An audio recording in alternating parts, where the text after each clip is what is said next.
Hi everyone, so I've decided I'm going to do a little video today just to go over, because I've not posted in a little while, just because I stupidly deleted the videos that I had for the winter months through my Google Drive, because it was saying my phone storage was full at 99% and I already pay for Google storage, so I had like loads of videos on my phone and I just like multiple deleted loads of them and get rid of them. And then I found out, obviously, when I went to post the updated video for last week, that I deleted them all and I couldn't get them back. Even when I went into my recycle folder, I deleted everything out it just to free up some space. So it was just one of the things that happened. So I'm just going to do a little bit of talking about how things have happened in the winter, like what's happened with me in the winter, because obviously the pressure washing dried up, but it never dried up as fast as I was told it was going to. I spoke to guys that said it was going to be dead by October time, and I did not experience that. As I say, October, November, I was pretty busy. Right up to mid-November, I was still doing like 2-3 pressure washing jobs a week. But if I hadn't invested any money in my gutter vacuum, then I would have really struggled. I can hand on heart say it is the best bit of equipment I've bought for the amount of work that I'm getting. Don't get me wrong, I've added, I done a deal in December, so I was trying to get some work in. So I done a deal in December, reduced my price a little because it's pretty competitive. The gutter cleaning side of things, there's a lot of guys up here doing it. In all the community group chats, there's loads of gutter companies competing. So I reduced my price pretty low, just to see if I could get the work in, and it's went crazy. Like, I've not had a day off. I've not had a day off since I worked 14 days in a row. I've worked the last 2 weeks non-stop, every day, just to get the jobs out of the way. I'm doing about 7-8 a day, and it's pretty difficult, as I say. It's not easy, because when you're doing a gutter vacuuming, obviously you're vacuuming out everything, cleaning up, and then obviously a lot of the jobs with vacuum will not work. So see the guys that I've seen do this, and they say, "Oh, just use a gutter vacuum. You don't need to go up a ladder." I honestly do not know what kind of machinery these guys are using, because a load of the guys that comment on my videos saying, "Why are you using a ladder? Don't use a ladder. Just use your gutter vac. That's what it's made for." There's some gutters and it's full of grass, like basically a garden growing out the gutter. My gutter vac, the Panther gutter vac that I use, won't pull that out. It does not matter how much you fight with it, how much you stab at it, that's not coming out, because it's grew underneath. Some of the gutters here in Scotland, the slate hangs over the gutter, so the grass grows under the gutter, and there's maybe a small gap that you can get it out of. So you need your ladder.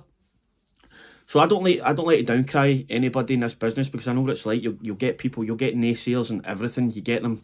I get people commenting on my videos, naysayers, saying you're doing this wrong, saying why are you doing that, blah blah blah. If I'd done this, I would do it this way. And they're not genuinely trying to help you. They're just basically armchair critics. If that's the way I look at it, as I say. So you honestly need a ladder. See, when you're doing gutter cleaning, anybody that's telling you don't need a ladder, don't listen to them, because they're either, one, they're not doing the job properly, they're still leaving stuff in the gutters, or two, they just can't be bothered to go up a ladder and check. Because as much as it's safety concerns, I understand that. There is absolutely no way that you're getting a gutter cleaned just using a gutter vac alone. If there's that amount of grass in it, you can use the gutter vac on jobs just alone. I've done it with loads of jobs where the gutter vac is absolutely fine. But if you price a guttering job, 9 times out of 10 with my guttering jobs, I'm not even going to the property to price it, because I'm getting that many of them in December because of the job the price that I'm offering them at. So I wouldn't have time to go and price every one of these jobs. So I'm just playing it by ear. And when I'm turning up on the day, I'm saying, right, fair enough, I've priced it at this price. That's my fault. I'll do the job, get my ladder off, go up, clean it out, do what I need to do, move on to the next one. But it's honestly crazy. Like, if I never had that gutter vacuum, I would be sitting in the house now. I'd be trying to think of other things to do. So anybody that's watched my investment video and what I bought, so I bought a Panther gutter vac with the 36-foot poles, aluminium poles. amazing bit of kit. Like, the machine is unbelievable. There's no many flaws that I've got. There's a couple of flaws that I've noticed that aren't really that hindering. Like the blue foam filter that you get for the wet bit, it tears really easily. But as I say, Julia for Gutter Vac, she's been absolutely amazing.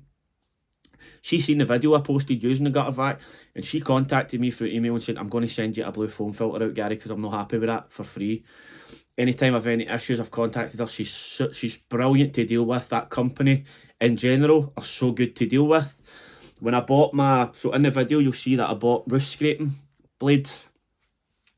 I decided after I'd paid for them and they'd been delivered that I didn't really want to offer that as a service, because it's backbreaking work. And see, up here, for what you can charge, it's not really worth it, if I'm being honest with you. And I don't think I'm really hard on jobs at leaving them.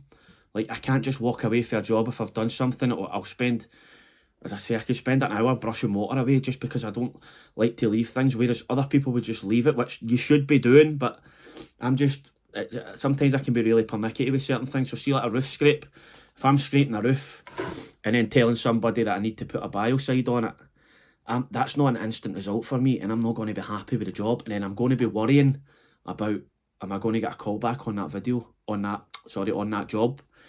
So when I looked into it, I said, it's not really a service that I want to offer. So I contacted Julia and I said, can I send these back and buy the GVS 35 power pole, which is the roof cleaning lance, that's adjustable, extendable pole? She said, that's absolutely fine. Can we have a discussion about this to make sure this is exactly what you want to do, so that we're not sending you this and you send it back? So I done all that palaver. And she sent me out, no questions asked. All I had to do was pay the difference. It was so easy.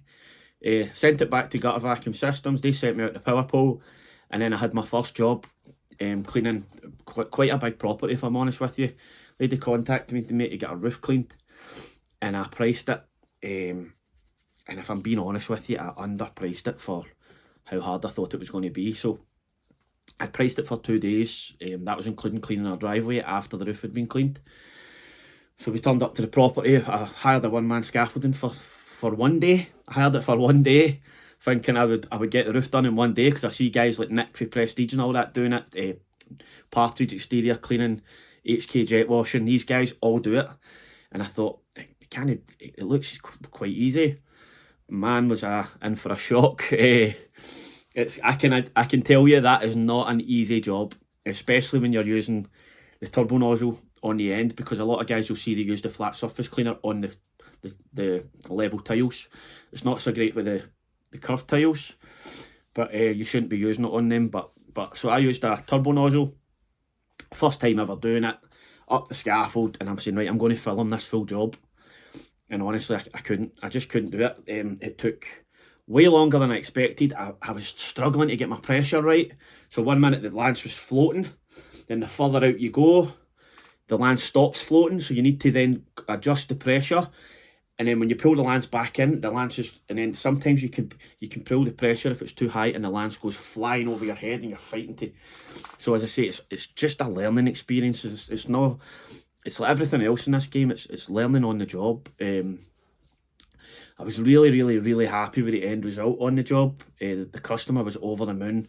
I've had guys that are in the industry. I had a guy commenting saying my job worked out a lot better than his first one, which I was really happy to see, because I was pretty.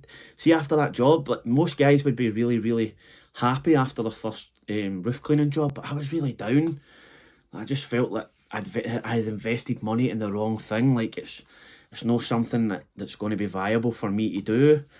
But I've done another one since then, and I've completely dialed it in. The pressure, knowing how to turn my pressure gauge down. I don't have a pressure gauge on my pressure washer, but I can feel the hand now.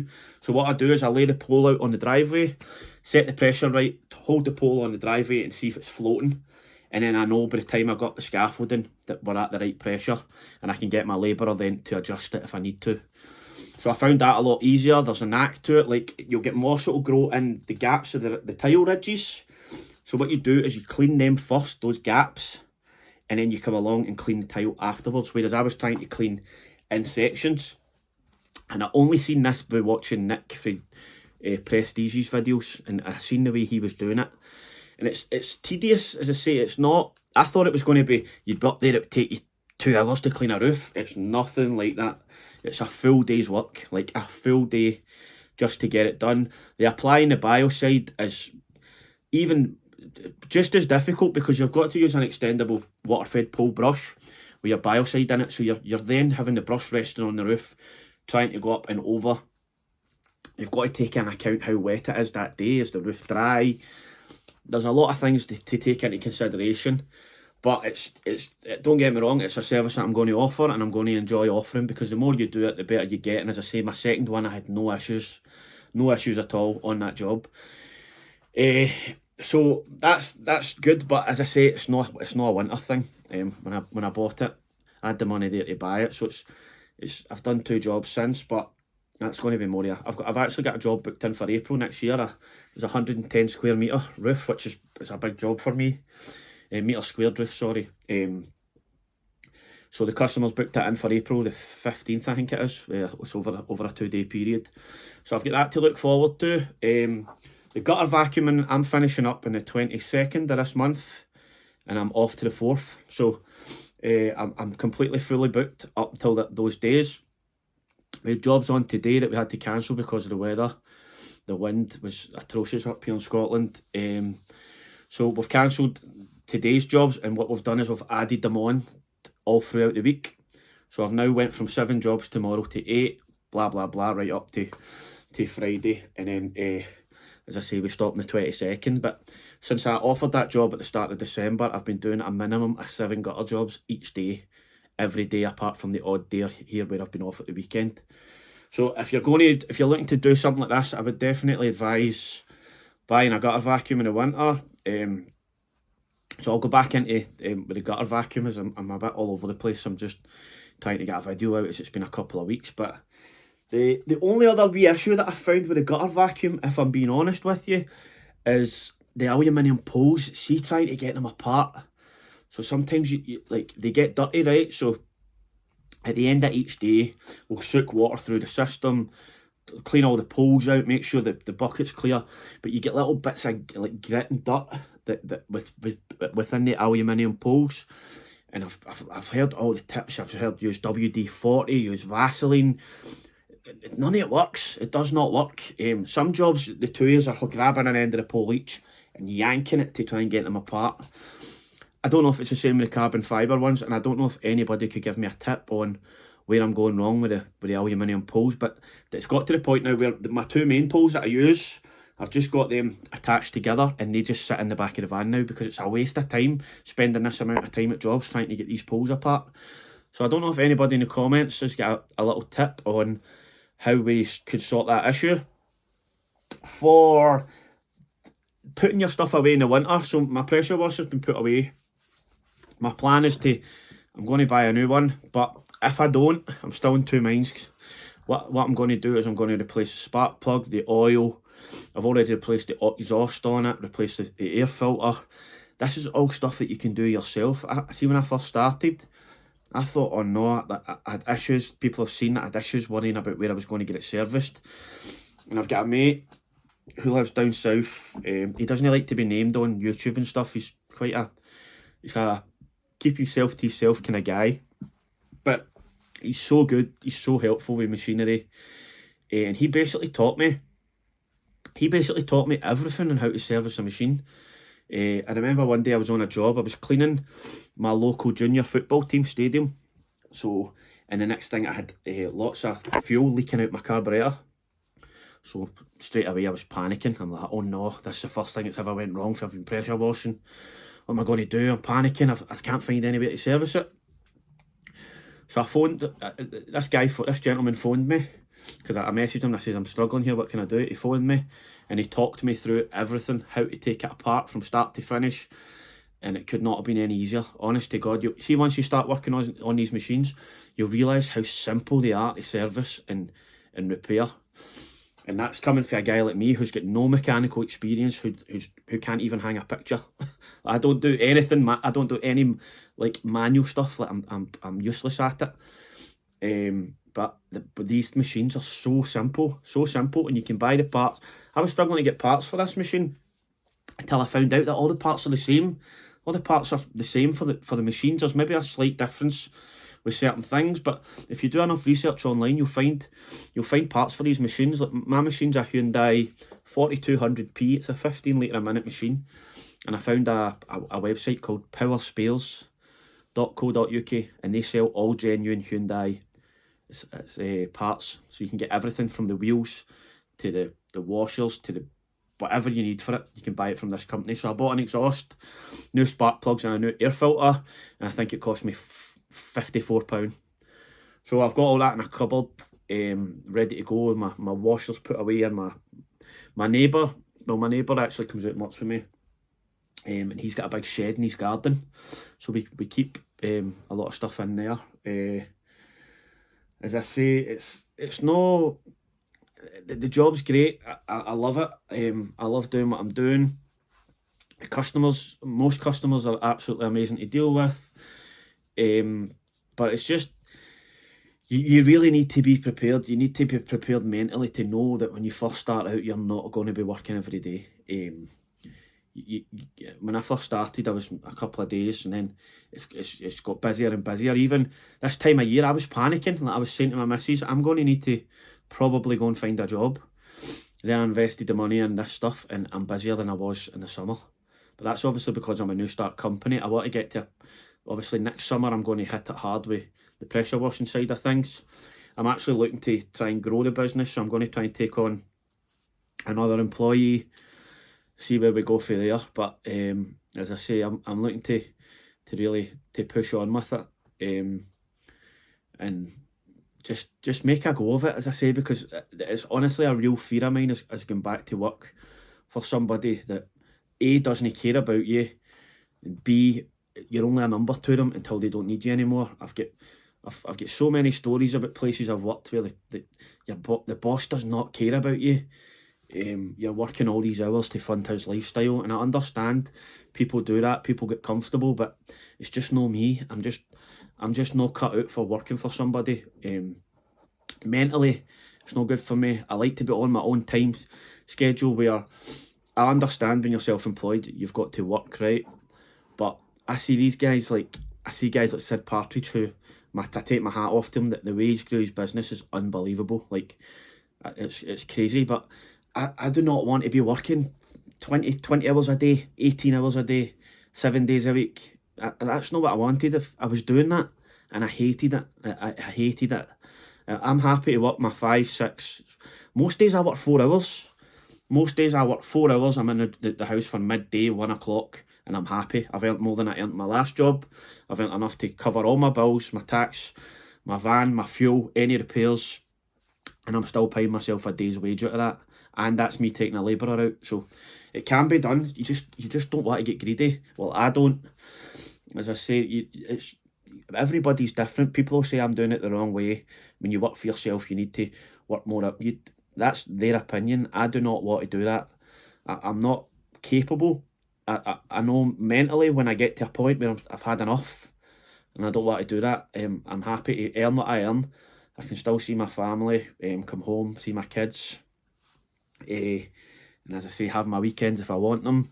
I'll work the weekends, don't get me wrong. If I need to work, if I've got jobs in that need done, I will do them. I'll not. But you need to be in this job. You don't want to be letting customers down all the time.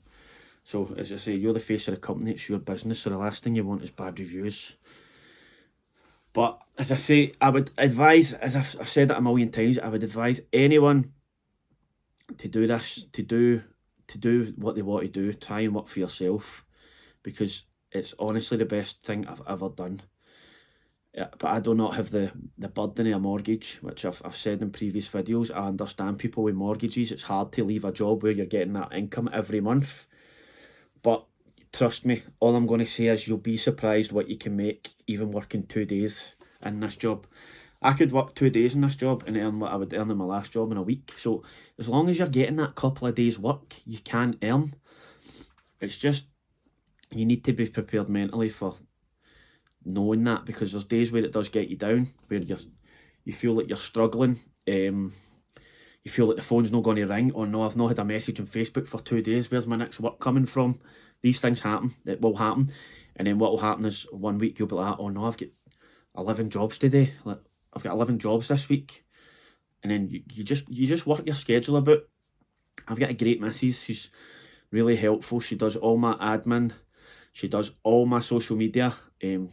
She sorts out my Instagram, my Facebook, my TikTok. She does it all. She answers all my customer inquiries. The only thing she does to me is, this person sent in a quote, asked for a quote. I'll then go onto Google Earth and measure that. So I've started doing quoting that way. So I used to quote driveways with turning up to the property with a measuring wheel and measuring the property. Now I use Google Earth. Honest to God, it's what a time saver it is. You can quote jobs, you put in the customer's address, Google Earth, it's a sky view, you can see their driveway, then you can use there's a measuring tool on the Google Earth app. So you just measure the driveway, gives you the square meterage, you then take a screenshot of that, send it over with your quote, and you just say to the customer, this is your quote, this is the size of your driveway, as you can see from Google Earth, this is what I charge. It's just so much easier. The only thing is, you're not going to be able to see what is the property's like when you get there. So drainage, is it really bad with weeds and stuff? So if you get the chance, I would always advise to go and measure the driveways in person. But the busier you get, as I say, so what you need to think about is, say you're 2 years into this and you're really, really busy, there's no way you're going to be able to go and quote every job yourself in person, unless you've got employees that can go and do the work for you. So Google Earth is a massive help for that. Don't get me wrong, there's a couple of times I've turned up to jobs and I've stung myself. I've went, oh, I've well underpriced this. But it's the risk you take when you're getting more and more work in. You're working 5-6 days, then you don't have the time to be running about pricing jobs. So Google Earth is a godsend that way. But there's pros and cons with everything. When you're first starting out and you're working to tight margins, always go to the customer's house and check the jobs. But just have like wee goals set. So as I say, for next year, I'm going to try and take on an employee full time, and that'll lighten some of the burden on me. So if I need a day off to go and price jobs, I can send that person to the job site to carry out the work. Obviously, I'll train them up properly to make sure they know the chemicals, what way to do the job properly, how I expect a job to be left. Like, don't be leaving mess, don't be washing dirt into drains and just leaving it. There's processes that you need to do in this job. Everybody's got their own process. Like, you'll see guys that will turn up to a job and they'll sweep up and brush up dirt before they do the job, and then you've got other guys like myself that will just go in, do the clean, and then clean up after themselves. It's entirely up to you. It's whatever way you want to do it. The only thing that matters is that you leave that job the way you would expect your property to be left. Because I can hand on heart say, any customer that's ever had an issue with any of my work, I've always fixed it. So I've always went back, fixed it of my own money, and it's never been anything really serious. As I say, it's nothing that's going to damage the business in that way, but you just need to be willing to accept that some people's standards aren't your standards. So you could go to a job and say you leave some pooling where the drainage is bad. Some customers are happy with that, but you need to let them know, and you've got other customers that aren't. So you just really need to know the person that you're dealing with. But that's where the gutter vacuum comes in a massive help, because see, when you've got an area in this job with drainage that's really bad, you're going to need a gutter vacuum to suck that water away, because it looks better for you as well. So it's just a wee update on to let people know that you need to really invest for your winter months coming up when you start out in this, because a lot of guys will put all their money into the pressure washing side of things, and then come October time they're lumbered with pressure washing stuff that they can't do nothing with. So you really need to think long term what you're going to do spring, summer, autumn and winter in this job. And don't get me wrong, if you can earn enough money, like there's guys out there that earn enough in that short space of time when they're pressure washing, where they can take the winter off, but you need to be really good with money. You need to be earning enough to be able to do that. And when you first start out, it's not going to happen. So it's just a learning game. As I say, you're going to learn what to do and what not to do in this business. So my plan is I'm going to start trying to film some more jobs. I've not been filming anything because there's only so much gutter stuff you can show. Like, how many times do people want to see you sticking a gutter vacuum into a gutter? Do you know what I mean? So I've already done a video on that, so I'm like, what is the point in doing another one? So I thought I would just do a wee video today to let people see where I'm going, what I'm thinking, and how it's going with the stuff that I've bought. I also get my van sign rated. As I say, I've got an older van, an older Peugeot van, and I got a girl we know locally to do the sign writing on it.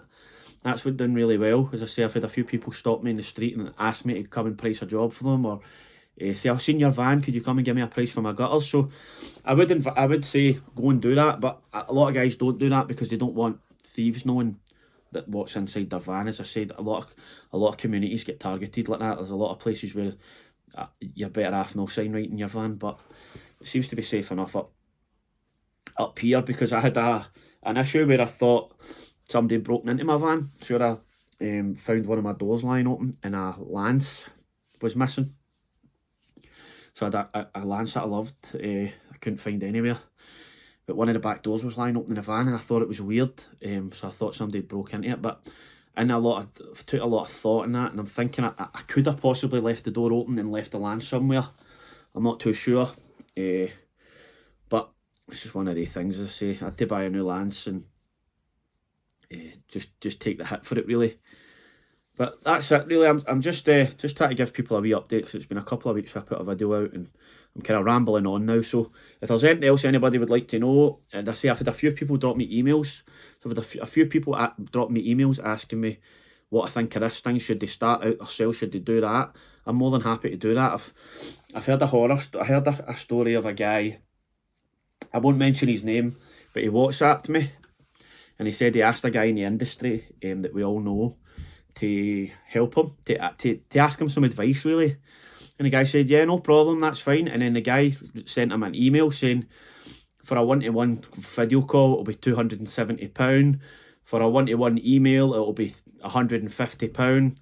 So I just think that's shocking, if I'm being honest with you. I understand people's time's valuable, but people need to remember where they started off as well. So I'm always willing to help where I can. My little experience that I've got, I'll pass it on to people. As I say, there's enough in this. There's enough houses for people to work in this industry, and if you've got enough strings to your bow and you can offer enough services, then there's really nothing to worry about. But it's just the way some people are. You've got gatekeepers in this business that won't tell you anything. But that's just the industry that we're in. They don't want new starts, a lot of these older guys and stuff like that. But you just need to force your way in, I'm afraid. If this is what you're passionate about and this is what you want to do, then don't let anybody stop you doing it, because you'll get people that will. So if there's ever anybody wanting to contact me, the best place to contact me genuinely is my social media, so my Facebook page. But if not, send me an email. My email's all over my social medias and stuff. So that's about it. And as I say, if there's anything else you need to know, just ask in the comment sections. And I hope you should have a lovely day. And I will try and get a video uploaded next week or whatever I'm doing, but no doubt it'll be gutters. Alright, cheers. Thank you.